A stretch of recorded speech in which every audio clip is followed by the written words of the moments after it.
What's up and welcome back to another ProGuides Apex Legends video. My name is Zephyr and today we're going to be talking about the 7 most underrated weapons.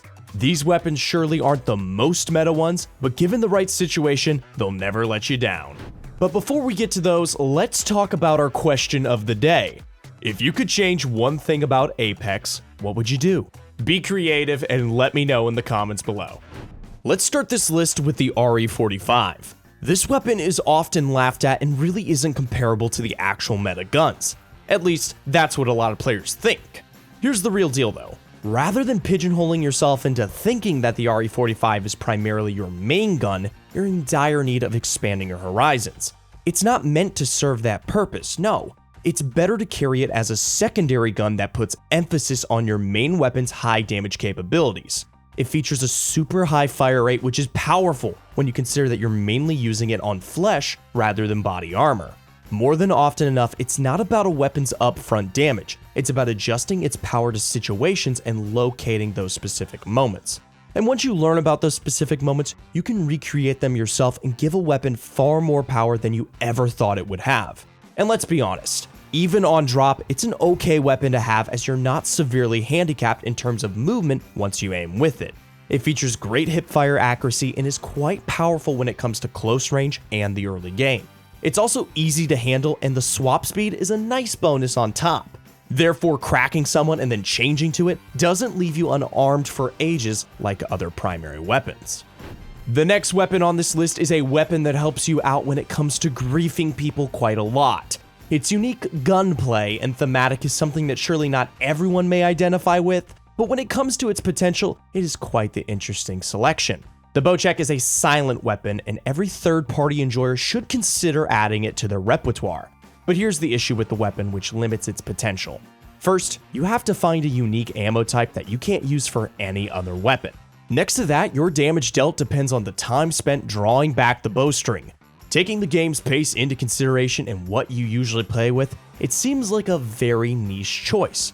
However, if you alter the way you play a bit and don't primarily focus on W-King, you can definitely use this weapon to your advantage. Look to punish other squads for engaging in too long fights. Think about your soundless attempts of binding other squads into combat. Nobody will hear your shots. They might locate you after a while, but once they start shooting, all other squads will notice them too. Sound and information are weapons, and using them in the most adequate way is skill expression. If you like that, then show the Bocek some love. If you want to learn about more niche tactics that can elevate your game, then you should check out our coaches over here at ProGuides.com. We got a little bit of everything for anyone. See you there. Next on our list comes the triple take. Here we have the everlasting question. Is it a sniper meta or is it not? But there's something about this gun that can simply ignore this one entirely. Whenever we're talking about the early game, we are in constant search of the best available weapon. Calling a P2020 underrated would be more of a meme, as this gun is, well, more of a joke.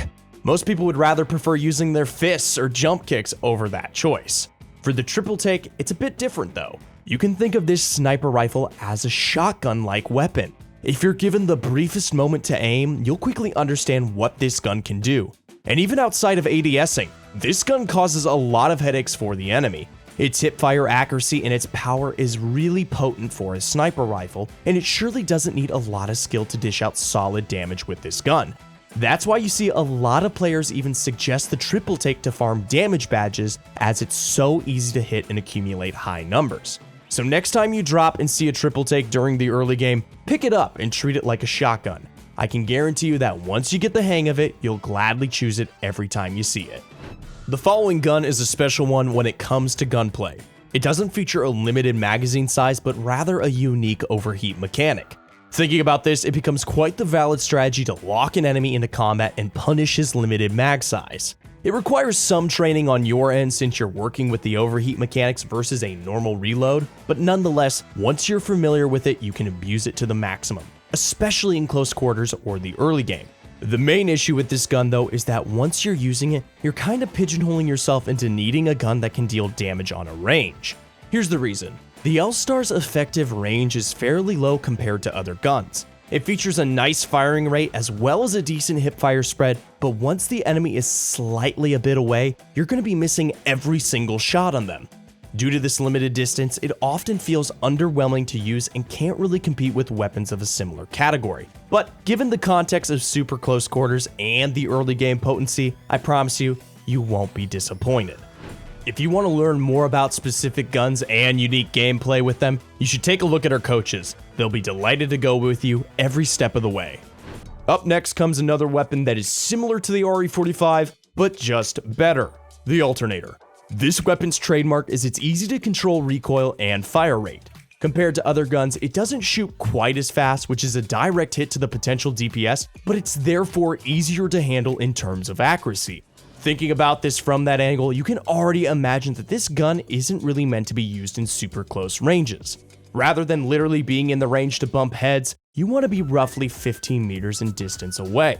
With that lower rate of fire, it won't hurt you that much and you can utilize its little recoil to the fullest potential.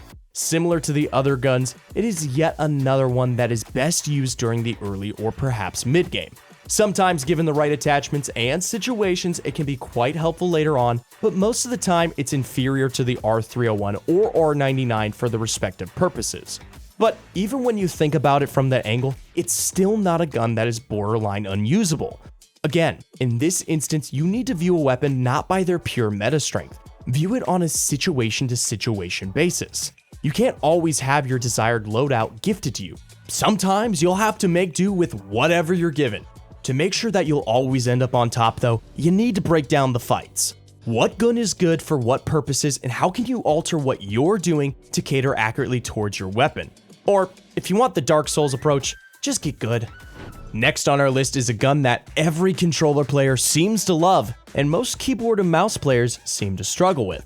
For this, we present to you the Prowler. Its key strength is the burst fire mode, which allows you to gun down anything that's too close within a few accurate shots. Exactly this is its blessing and its curse alike. For this gun, it's all about accuracy. Missing a burst equates to exposing yourself to death, but hitting one puts the enemy closer to death's door. The next neat thing about this burst is the fact that it's technically even faster than the R99, who's infamous for its firing rate. Exactly this is also a weakness. If you have a super high ammo consumption, not only accuracy will be required, but also a stable supply. I can't guarantee that you're going to suffer quite a bit, but let's be honest here. The feeling of blasting burst after burst into enemy legends is incredibly satisfying as they drop to the ground. Last but not least comes the Havoc. Here's what we have a unique gun when it comes to its specific skill set. It features a small delay whenever you press the fire button if you don't have a turbocharger equipped, which of course directly translates to this gun's biggest weakness. You need more time to respond than you need with any other weapon. Adding to that is the relatively hard to control recoil pattern, which will even trouble the most experienced players. But here's the deal though. One of its key weaknesses can be removed by being a little bit lucky and picking up a turbo. But what comes next is extremely powerful and will probably turn you into the next Havoc fan. This gun features the highest damage per shot in its respective class. This directly translates into the highest damage per second and, trust me, this is a huge deal, also the highest magazine capacity. If you add its unmatched projectile speed among the assault rifles and the low projectile drop, it is quite the scary weapon. I personally think it's slept on as it features many great things with downsides that can be compensated. What limits it, however, is that at a certain range, the recoil will be just too strong to accurately gun down enemies. But if we're talking close to mid-range, the up to 36 available shots in your mag will be surely enough to take down anything you aim at. And talking about aiming, the ADS penalty is roughly 50% with this gun, which means once you aim down sights, you're going to be exposing yourself. You need to keep that in mind so you're not sniped while having fun unloading your mag into some poor soul. And that's it for today's video. Thank you all for watching, and if you enjoyed the content, make sure to leave a like and subscribe to the channel for everything Apex in the future. I'll see you around.